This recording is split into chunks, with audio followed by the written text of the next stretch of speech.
au risque. En France, maintenant, pour remplir 4 documents, les meilleures startups anti-drones sont françaises. Même les Ukrainiens les achètent. En Ukraine, ils sont en développement en masse. En France, ils attendent une commande de la DGA parce qu'il manque le formulaire 738D. Ils en sont au décès du proto. Quand les Abu-Dhabiens leur disent, vous pourriez en mettre 1 million, s'il vous plaît? Non, livraison demain. C'est ça les problèmes que nous avons. C'est pas notre capacité d'avoir, y compris la capacité reconnue mondialement de la qualité de notre enseignement supérieur, de mathématiques, de physique, de chimie, de médecine, allez, de sciences politiques, soyons fous, est indiscutable. Mais qu'est-ce qu'ils font une fois qu'ils ont leur diplôme? Ils partent ailleurs, parce que l'argent est ailleurs, pas parce qu'il n'y a pas d'argent en France, parce que le système d'investissement est tellement compliqué, tellement rigide, tellement bureaucratique, tellement compliqué, que ça ne marche pas. Nous sommes par exemple en économie de guerre. Vous savez combien on a de drones? Vous avez la réponse. Au bout du monde, qui des deux va l'emporter, la Chine ou les États-Unis? Massivement en démographie, la Chine. En équilibre économique et industriel, la Chine. En technologie, la Chine. Mais, comme l'a montré Tiananmen, quand vous avez une crise qui dure presque 4 semaines à l'intérieur du PCC, du Parti communiste chinois, entre réformistes et radicaux conservateurs, traditionnalistes, c'est que quand vous avez le marché, l'argent, le besoin d'inventer, de créer, de diffuser, vous laissez une place à la liberté. Comme dans tout régime autoritaire, il y a toujours des gens qui échappent. 1984, pareil, tout ça c'est la réalité. Tous ceux qui aujourd'hui guident les missiles israéliens et américains, c'est des Iraniens qui aiment l'Iran et qui détestent le régime. Si vous allez en Russie, vous avez des opposants silencieux, certes, mais qui n'en pensent pas moins. Si vous allez en Chine, quand vous avez une purge qui vient de taper la quasi-totalité de la commission militaire centrale, des 4 à 500 cadres de l'armée, c'est donc qu'il y a un espace à la liberté de la pensée, à la capacité, à l'exposition à, et de ce point de vue-là, Internet, il y a tous ces défauts du monde, a aussi quelques qualités. Moi, je pense, comme les Israéliens, je vais faire un petit pari, les Israéliens disent, écoute Alain, on ne sait pas quand le régime va s'effondrer, mais c'est comme une poutre en bois. Nous la terminons. De l'extérieur, rien n'a changé. De l'intérieur, ce truc va casser et va casser sec, d'un seul coup, brutalement. Nous la terminons par le haut, avec l'élimination des cadres, nous la terminons par le bas, parce qu'il y a des centaines de gens qui fuient les Bassidji et même un peu les gardiens de la Révolution. Vous avez vu que l'Iran a annoncé qu'il commençait à recruter des enfants de 12 ans pour combler les trous. Ils étaient à 14 ans, il ne faut pas non plus penser que c'est une révolution. Mais ça veut dire quelque chose dans le non-dit de la propagande. Et la propagande, elle vous montre toujours un truc, et il y a toujours un truc caché qu'ils ne peuvent pas cacher. Comme une bonne décision du Conseil constitutionnel. Quand une Conseil constitutionnel se bat, aimablement, il vous explique que la prochaine fois, vous pourriez y arriver en faisant autrement. La propagande, c'est exactement pareil. Elle vous dit ce qu'elle ne veut pas vous dire en essayant de vous le cacher. Et donc, moi, je crois, oui, que le régime s'effondrera et qu'il cassera sec. La seule question que nous n'avons pas traitée, c'est la durée.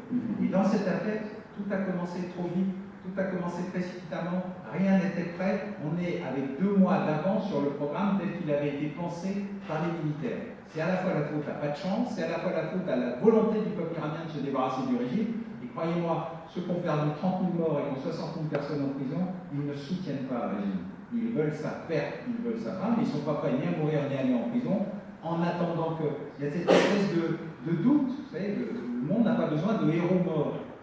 Et les héros vivants, ce n'est pas ceux qui se font tuer tout de suite, c'est les autres, qu'on ne connaît pas, qu'on découvre tardivement, qu'on redécouvre un jour. Voilà, c'est un peu ça le problème que nous avons. Donc, je crois à l'effondrement, vraiment, et je ne suis pas capable d'imaginer la temporalité. Une autre question, c'est la suite. On l'a vu quand les États-Unis interviennent dans quelques-uns de ces pays, les suites, les organisations démocratiques, toutes relatives. Parce que les États-Unis n'ont jamais eu une politique extérieure, ils exportent leur politique intérieure. C'est pas exactement la même chose. Eux, ils font du copier-coller. Ils disent ça marche chez nous, on va le faire ailleurs. Évidemment, c'est un peu compliqué parce qu'en Irak, en Afghanistan, en Libye ou ailleurs, c'est pas comme ça que ça marche. Et il l'avait compris en Allemagne et au Japon, en gardant des structures nazies ou du régime impérial de guerre. Hein. Ils avaient éliminé quelques têtes, Nuremberg et quelques autres, et puis ils avaient gardé tout le monde en disant bon, alors vous excusez, c'est bon, oubliez, c'est pesé, passons à autre chose. Et ça avait permis au régime d'abord de continuer à exister, de ne pas s'effondrer. À l'époque, la peur, c'était l'URSS. Quand ils ont fait exactement l'inverse, quand ils ont détruit une partie basse en Irak, quand ils ont liquidé le régime syrien, etc., et bien, le chaos crée mécaniquement le chaos. Et dans le chaos, ben, chacun essaie de prendre son petit côté. En fait, quand nous avons redécoupé le monde après 1945, nous avons créé des frontières très étranges, des frontières en ligne droite, à bout carré. Ça n'existe pas dans la réalité. Les tribus, les peuples, les nations, les foi, les nomades et les sédentaires, tout ça, ce sont des réalités vivantes, pas des réalités administratives ou géographiques. À partir du moment où le mur de Berlin s'est effondré, quelqu'un a ouvert le congélateur et tout fond avec les Kurdes qui disent mais nous aussi on voudrait un État, avec la Durand Line qui coupe le Pashtunistan en deux, il dit mais pourquoi on n'est pas réunis avec Sokoto au Nigeria, avec les francophones et les anglophones qui se détestent, avec les Catalans qui voudraient bien se tirer, avec les Écossais, des trucs très proches de nous, hein, qui voudraient bien se tirer, et bref, avec les Basques. Chacun du coup redécouvre son identité nationale. Et l'identité nationale, elle a en général une expression qui s'appelle un État. Et d'ailleurs, nous avons fixé des règles pour la reconnaissance des États que, fort heureusement, nous n'appliquons pas aux structures qui sont constitutives actuelles de la France.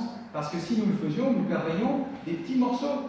Dans la conquête de l'Ouest, j'explique ce qu'est la réalité de la France. Et, vous êtes tous français, en tout cas ceux qui sont nationaux, mais je sais, vous portez le nom de nos envahisseurs, hein, les Francs. Plutôt des Boches, oui. Moi je m'appelle Bauer, je suis en famille. Mais... la réalité c'est que si vous regardez les tribus gauloises, le nom a été donné d'ailleurs par les Romains, parce que Jules César avait du mal à identifier, il a identifié le territoire mais pas la population. Mais si vous trouvez quelque chose de cohérent et normal entre un Basque, un Breton, un Alsacien et un Corse, il faut venir me prévenir. Je refais un livre, promis. Parce qu'il n'y a rien. Ni les dieux, ni les langues, ni les cultures, ni les règles coutumières, ni rien du tout, ni les règles même de succession. Donc tout ceci a été créé parce qu'à un moment, nos envahisseurs ont créé une nation, et en France, c'est le seul État-nation du monde. C'est le seul endroit où un État a créé une nation et pas une nation a créé un État.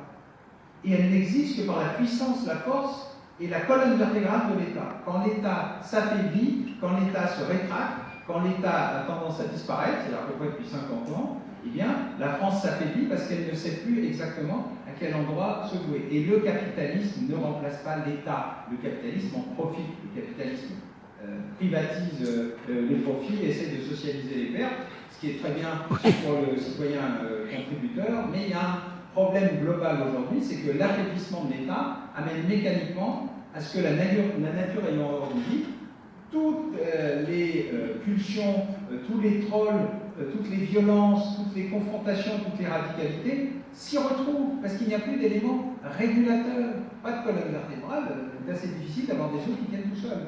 Et cette situation-là, c'est celle que nous vivons non seulement au niveau national, nous-mêmes français, parce que nous avons un peu oublié ce qu'était la nature de l'État, mais surtout ce qu'on vit au niveau international, puisque comme il n'y a plus de gendarmes du monde, des États-Unis, qui ne veulent plus l'être, qui le disent, qui le répètent, le nation building, c'est fini, le regime change, on n'en veut pas. Ils le disent, ils l'écrivent. Hein. Tous les documents de sécurité nationale, de défense nationale américains le répètent de manière systémique. C'est donc aujourd'hui, on est dans une phase de chaos. Et dans la phase de chaos, eh bien, la résilience, elle s'appelle en général aussi, avec un peu de chance, résistance.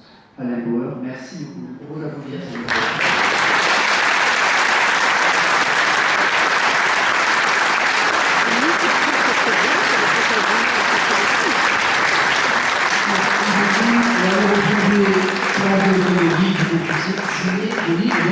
Continuer les échanges. On se retrouve dans 10 minutes avec Thibaut de Montréal. Merci à tous et à tous.